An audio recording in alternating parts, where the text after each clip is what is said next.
स्वर्णम यथा ग्रावशु हेमकारः क्षेत्रेषु योगेषु तद अभिज्ञ आप्नुयात्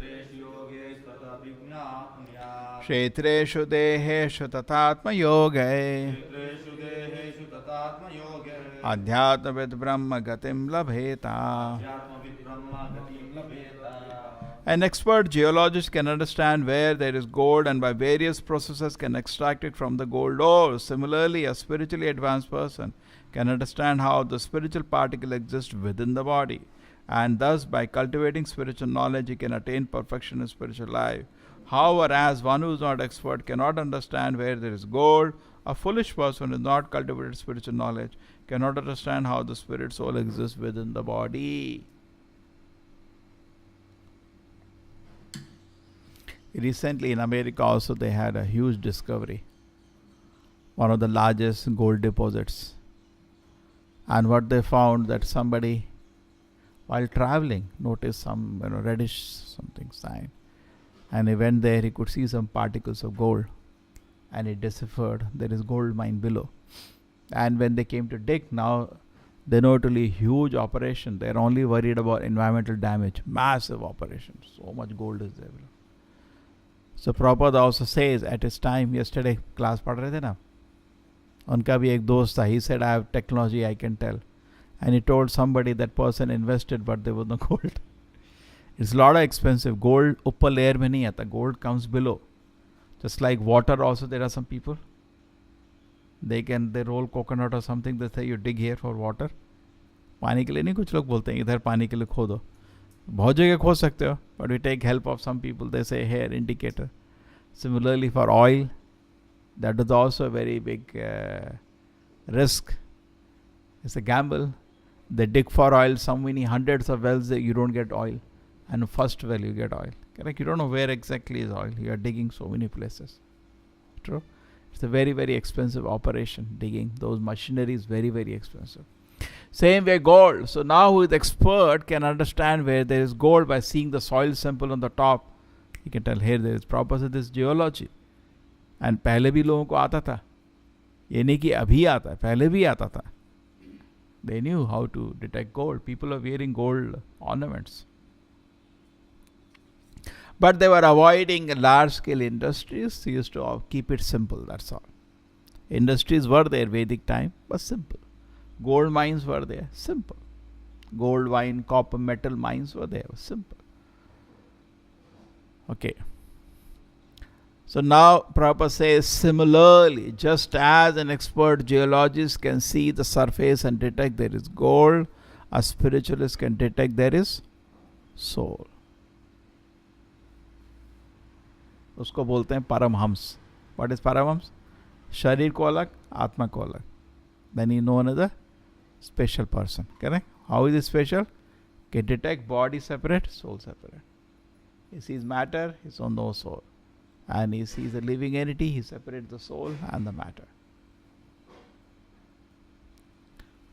परमहंस ये नहीं मीट खा के दारू पी के परमहंस नहीं बनता. आजकल ऐसे परमहंस है, बहुत लोगों का नाम दे रखा है परमहंस. परमहंस का मतलब है, just like Prabhupada objected to the title called Mahatma. In India, Mahatma has been given to somebody. Prabhupada said, no, you cannot give like this title. They are Vedic titles.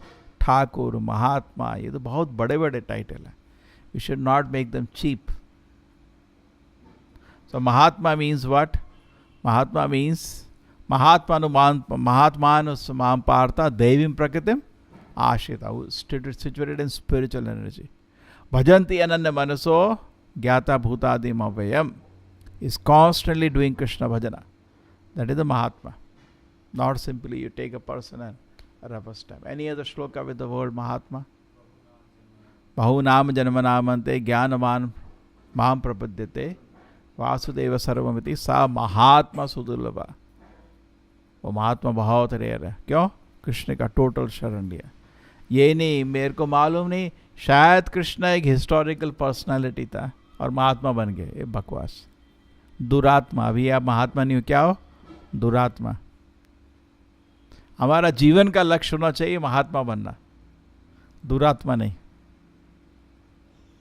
Any other shloka with Mahatma?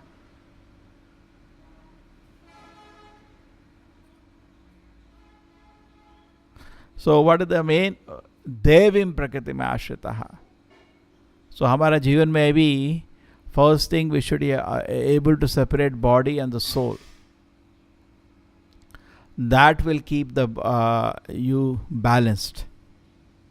जिसको ये समझ आ गया मैं शरीर नहीं आत्मा हूँ, that is Vedic culture. और जो सोता है मैं शरीर हूँ, वेस्टर्न कल्चर. यही फर्क है. वैदिक कल्चर वेस्टर्न कल्चर में ये फंडामेंटल डिफरेंस है. वैदिक कल्चर में very clear, I am not the body. इसलिए वैदिक कल्चर में जो आपके डीमंस भी बनाए जाते हैं जो है, they will always be subtle bodies, ghost.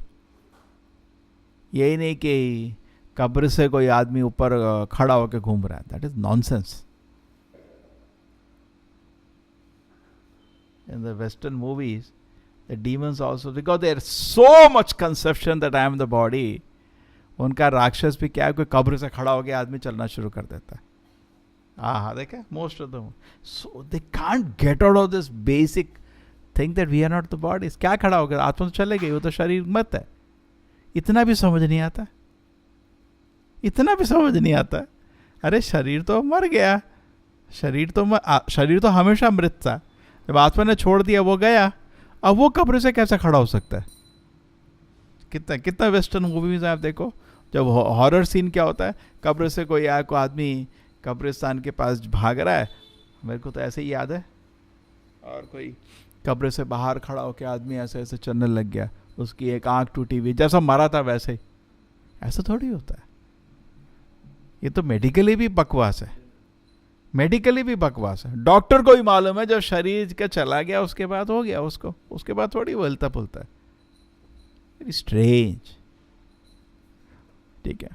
So once we are dead, dead means body separate, soul is separate. Body is always dead. It is only because of soul body थोड़ा जीवित लगता है. जैसे कपड़ा है, अभी मैं अंदर जीवित हूं तो कपड़ा हिल रहा है. जब मैं मर जाऊंगा कपड़ा जहां पड़ा है वहीं पड़ा रहेगा. It will not move. अपने ऐसा थोड़ी कपड़ा खड़ा होके घूम रहा है. क्या पागल है. व्हाट डू यू से? Simply propaganda. That's all. Propaganda of nonsense. Doesn't make any sense. Dead people don't walk. So we have to separate. Therefore Vedic culture means we understand we are not body, we are soul, and therefore in Vedic culture there is simple living, high thinking. Because I am not body, so I should live simply. Why I have to complicate? And then in the Vedic culture, life is pure. Because people know that, just like I explained that the sukha dukkha of the body, but we want ananda of the soul. So people do some थोड़ा तपस्या करते हैं लोग. एक तरह से वैकुंठ जाना कलयुग में आसान है, बिकॉज चैतन्य महाप्रभु का प्रोसेस लिया है. लेकिन सेम तरह हम उसको मजाक भी नहीं समझना चाहिए. दोनों चीज़ है. एक चीज़ कि हमको योगी की तरह जो जंगल में तपस्या कर रहे हैं वैसा तपस्या तो प्रभुपाद जी ने नहीं बोला. लेकिन जो प्रोसेस दिया उसको थोड़ा सिंसियरली सीरियसली फॉलो करना चाहिए. मजाक नहीं समझना चाहिए. ऐसा नहीं उसको मजाक समझ रहे हैं फिर then it will not act. ठीक है. So let us take the difference between Vedic culture and western culture. Vedic culture, the fundamental difference is we are not body, we are spirit, soul. And therefore, in the Vedic culture, there is a clear understanding. This is also, we can say, science and spirituality. Vedic culture means spirituality, modern culture means science. The focus of the modern science is gratification of the body. किस तरह किसी का शरीर को सुख दुख दे. And the focus of spirituality is to give ananda to the soul. Okay, makes sense? And the Vedic culture, the center is the temple. In any city you see Vedic city, center like Srirangam, a Alishan, Bada temple.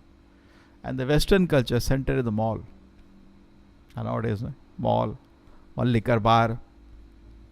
वहाँ मंदिर के बाहर क्यों रहती थी? आप केरला चले जाओ, दारू की दुकान के बाहर क्यों रहती है? This is adoption of Western culture. Vedic culture also क्यों is there? We're outside a temple for darshan. Correct? Everybody goes for darshan. Some festival, there will be a huge queue. Here there is queue outside. Western culture, there is queue outside liquor shop.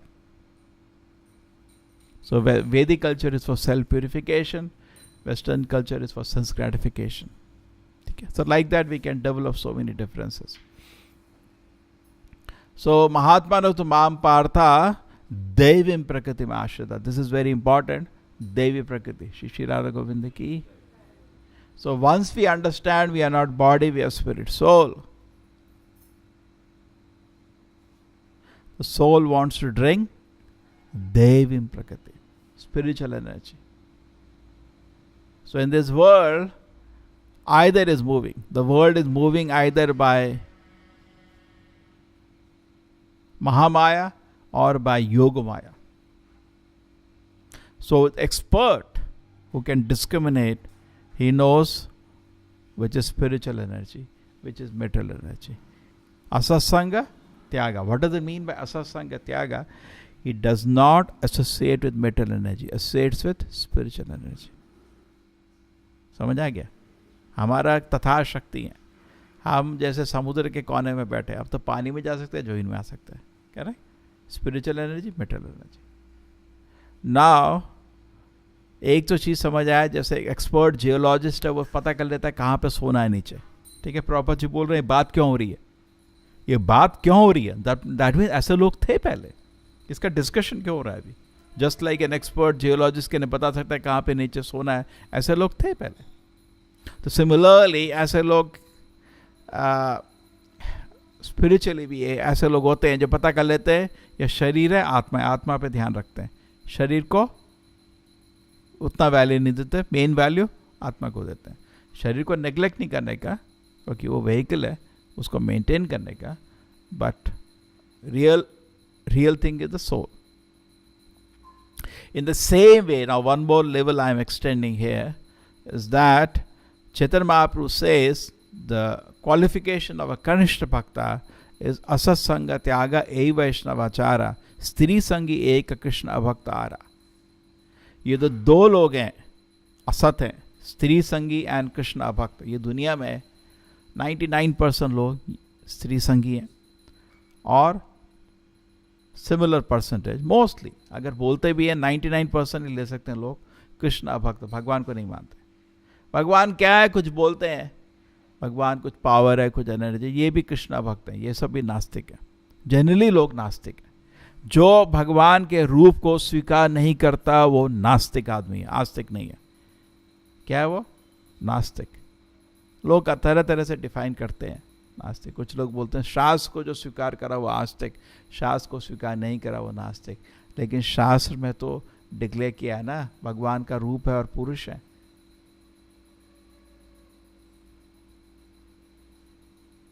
श्लोक बताओ जहाँ ये declare हुआ है भगवान का रूप है शास्त्र में. ईश्वरा परम कृष्णा सच्चिद आनंद विग्रह भगवान का रूप है. और बताओ श्लोक, और श्लोक बताओ जिसमें बताया कि भगवान का रूप है. परम ब्रह्मा परम धामम पवित्रम परमम भवाम पुरुषम. भगवान एक व्यक्ति है. अव्यक्तम व्यक्तिमापन्नम मन्यते माम बुद्धयः. भगवद गीता में कृष्ण बोलते हैं ऐसे कुछ मूर्ख लोग हैं जो सोचते हैं मेरा रूप नहीं है, मेरा पर्सनालिटी नहीं है, और मैं उस दुनिया में आके एक रूप एंड पर्सनालिटी लिया है, लेकिन पहले मेरा रूप नहीं है. करेक्ट. कृष्ण बोलते हैं अबुद्ध या ये मूर्ख लोग हैं. मोगशा मोग कर्माना मोग ज्ञान अवचेतसा. ऐसे मूर्ख लोगों का सब कुछ ध्वस्त हो जाएगा. कृष्ण उनको स्वीकार नहीं करते. लोग सोचते हैं चलो चलता है कृष्ण स्वीकार करेंगे, स्वीकार नहीं करते आपको अगर आपके ऐसे आइडिया है. What is the shloka before Mogasha Moga Karmana? Mogasha Moga Karmana. Look at the shloka. Bhagavad Gita do Prabhuji ka. So that is very famous. So when people think avajananti mamudha manushim tanumashata, लोग सोचते हैं जब मैं मनुष्य शरीर लिया है मैं उनका जैसा एक बन गया. परम भाव अजानन्तो मम भूत महेश्वर, वो नहीं जानते मेरा परम भाव है, लोग नहीं समझते, लोग सोचते हैं वो उनमें से एक हो, वो भी नास्तिक हो गया, कह रहे कृष्ण स्वीकार नहीं करे उनको। और उसके नेक्स्ट श्लोक में बोलते हैं मोगशा मोग कर्माणा मोग ज्ञान विचेतसा, अगर आप ऐसा सोच रहे हो कि मेरा व्यक्ति पर्सनालिटी नहीं है, मेरे वैकुंठ धाम में कोई निवास नहीं है, कह रहे मैं भी आपकी तरह एक जीव था, थोड़ा सत्वगुण प्राप्त किया, ऐसा लोग बोलते हैं, तो आपका सब कुछ ध्वस्त हो जाएगा। मोगशा मोग, सारे आपकी एक्टिविटीज़ का रिजल्ट जीरो, मोग आपका ज्ञान जीरो, बड़े विद्वान बन के घूमते हो, लोगों को बताते हो मैं शरीर नहीं है, भगवान का रूप नहीं है। कृष्णा बोल रहे हैं मोग ज्ञान, आपका ज्ञान भी जीरो, मोगशा आपकी एक्टिविटीज़ का फल भी जीरो, दुनिया भर घूम घूम के आप प्रचार किए, भगवान का रूप नहीं है, भगवान का नाम नहीं है, आपका रिजल्ट जीरो, एक्टिविटी जीरो। मोगशा मोग कर्माणा मोग ज्ञान, आपका ज्ञान भी जीरो। विचेतसः आसुरम राक्षसीम चैव प्रकृति मोहिनी सुरा, कृष्ण क्या बोल रहे हैं आपको, असुर राक्षस, ये बोलने के लिए भगवान कुछ आनंद नहीं ले रहे, भगवान को गुस्सा आ रहा है, बोले राक्षस हो, असुर हो, क्या बोल रहे हो। और आजकल 99% स्पिरिचुअल ऑर्गेनाइजेशन ये मूर्खता बोलते हैं, भगवान का रूप नहीं, कुछ है एक पावर। और भगवान क्या बोल रहे हैं, आसुरिम राक्षसिम चैव, अरे असुर राक्षस क्या बोल रहा है तू। बहुत बारी समझाया था ना, जैसे भगवान को कोई पूजा कर रहे हैं, अभी आरती कर रहे हैं, और आप बोलो भगवान का रूप नहीं है, भगवान के कान नहीं है, नाक नहीं है, तो क्या बोलते हैं, ए गूंगे बहरे लंगड़े अंधे, ये पूजा है या अपमान है, ये तो अपमान है। तो भगवान भी रिवर्स में क्या बोल रहे हैं, अरे आक्षुष, ये ट्रू, भगवान के दिल में प्रेम है आपके लिए, ये बोल रहे हैं ये आसुरी राक्षस जैसी बातें क्यों करते हो। कह रहे ऐसा चीज सोचना भी महापाप है कि भगवान तो बहुत सुंदर रूप है, श्याम सुंदर, भगवान का रूप भौतिक नहीं है, इसलिए शास्त्र में कभी कभी बोला क्या है अरूपम, इसलिए शास्त्र को गुरु का गाइडेंस से पढ़ना चाहिए, बोनाफाइड गुरु, जो गुरु परंपरा में आ रहे हैं। मूर्खों से सुनोगे तो ये आपके तर्क आ जाएगा, भगवान का रूप नहीं है, आपके पास रूप है ना, तो भगवान के पास रूप क्यों नहीं है, आप भगवान से पढ़े हैं क्या। तो ये मूर्खता समाज में है, तो ये आप ये सब करके आप महात्मा नहीं बनते, आप दुरात्मा बन जाते हो, ठीक है। तो हमारा काम है महात्मा बनना। तो महात्मा तो माम पाशा दैवीं प्रकृति में आश्रिता, तो असत संग त्याग करना बहुत जरूरी है। असत संग मतलब स्त्री संगी, ऐसे व्यक्ति जो हमेशा स्त्री के आकर्षित रहते हैं, इसीलिए हम लोग मूवीज नहीं देखते, क्यों, बिकॉज उसमें स्त्री संगी तो है। मूवी क्या है, लड़का लड़की को ढूंढ रहा है, लड़की लड़के को ढूंढ रहा है, दोनों तरफ से स्त्री संगी हो गया। अब ऐसा नहीं है कि लड़का ही स्त्री संगी होता है, स्त्री भी स्त्री संगी हो सकता है, वो लड़के को ढूंढ रहा है, वैसे वर्षा है। क्या है, पहले एजुकेशन गुरुकुल में लड़कों को दी जाती थी, इसलिए हमेशा शास्त्र में ऐसे लिखा गया है। अब ऐसा नहीं कि जैसे फॉर्म होता है आपका हॉस्पिटल का, ही शी, और आजकल नपुंसक के लिए भी ज़बरदस्ती, तो उनका परसेंटेज कितना है, आधा % या 1%, उसके लिए भी एक लाइन लगाना पड़ता है आपको, ही शी और एक और, आज पता है आजकल उनको अपमानित नहीं करने का, तो ही शी एक और, तो जो भी ऐसा वेद क्या लिखेंगे, ऐसे लिखेंगे क्या, ही शी और ये करके ही शी ये कर, तो उसका क्या वॉल्यूम बढ़ जाएगा। तो बेसिकली रेफरेंस किया गया आदमी को, बट वाइसे वर्षा, आदमी के लिए औरत माया है, औरत के लिए आदमी माया है। वो शरीर जो है एक पैकेट है खून का और थैली है, हमारा शरीर क्या है, एक थैली है। थैली सुना है आपने शब्द, नॉर्थ इंडिया में सुनते ना थैली, ये कुछ नहीं, थैली है जिसमें 9 छेद कर दिए, तो थैली में थोड़ा तेल लगा दो तो बहुत आकर्षित जाते हैं। तो यंग जो उम्र के जो हम होते हैं, थोड़ा शरीर में नेचुरल थोड़ा ऑयल होता है, और आदमी को थोड़ा लाइट चमकता है शरीर, हो लोग सोचते हैं आध्यात्मिक शरीर है, आध्यात्मिक नहीं है, ये थैली है। तो एनीवे, तो जो आदमी को ये समझ आ गया कि शरीर क्या आत्मा क्या है, थैली से आकर्षित नहीं होता, क्या रहे भैया, तब तो समझ आ रहा है ना आपको। जिस आदमी को समझ आ गया शरीर क्या है आत्मा क्या, वो थैली से आकर्षित नहीं होता। लेकिन जो आदमी है वो अभी वो थैली से आकर्षित हो जाता है। और उसके बाद एक से, इस चीज से, इस कंसेप्शन से सारी माया शुरू होती है. व्हाट इज द श्लोक? पुंसा स्त्रिया मिथुनी भाव में तयो मिथो हृदय ग्रंथिया हो. अतः गृह क्षेत्र सुताप्त वित्तय जनस्य मोह अहममेति. आदमी अपने को पुरुष समझता है या स्त्री समझता है, फिर अपोजिट सेक्स की तरफ आकर्षित होता है. पुंसा स्त्रिया मिथुनी भाव में मैं तुम हो, तुम मेरा है, मैं तेरा हूँ, हो गया. फिर उसके बाद घर चाहिए. ब्रह्मचारी तो कहीं भी लेट जाएगा, उसको घर चाहिए अभी. फिर क्षेत्र चाहिए, लाइवलीहुड चाहिए. कुछ पहले क्षेत्र होता था, आजकल तो आपको जॉब ढूंढना पड़ता है. पहले क्षेत्र मतलब एग्रीकल्चर. कुछ पहले सब लोग एग्रीकल्चर ही करते थे. गृह क्षेत्र सूता. फिर बच्चे चाहिए. पुत्रहीनम गृह शून्यम. घर में बच्चे नहीं तो घर खाली है ना. नहीं तो अडॉप्ट करते हैं लोग, कुछ लगे बच्चे पैदा नहीं होते. अतः गृह क्षेत्र सूता आप्ता फ्रेंड्स वित्तय. एंड में पैसा चाहिए पूरा बैंड को चलाने के लिए. जनस मोह अहम मेति. और इसके बाद ये मेरा है, अहम मैं हूँ, अहंकार, और ये मेरा है. तो इस पागलपन के पीछे आदमी का पूरा जीवन वेस्ट होता है. कहाँ से शुरू हुआ? मैं शरीर नहीं आत्मा हूँ. अगर वो आप ठीक कर लें तो ये आपका पूरा प्रॉब्लम सॉल्व हो जाएगा. और इस चीज़ को समझ के अगर आप देवी प्रकृति का आश्रय लीजिए, इसलिए बोलते हैं डिस्क्रिमिनेशन. गुरु मतलब उसका डिस्क्रिमिनेशन बहुत शार्प होता है. आदमी को किस लिए आदर करते हो? उसका इंटेलिजेंस शार्प होता है. इंटेलिजेंस शार्प होने में आदमी क्या माया है या कृष्ण सेवा है, छिक छिक कर लेता है. जो आदमी स्पिरिचुअली एडवांस होता है वो माया से दूर रहता है और स्पिरिचुअल एनर्जी से आत्मा को अवेकन करता रहता है. एनर्जी नहीं, मतलब इन वन सेंस पर्सन है. राधा रानी की कृपा से अपनी की आत्मा को उन्नत करते रहता है. नहीं तो इंद्रिय भोग में फंसता रहता है. ठीक है, तो ये अवसर हमारे पास है. तो जिस तरह आप सोने को डिटेक्ट कर सकते हैं, हर जगह आपको डिटेक्ट करने का है असत्संग.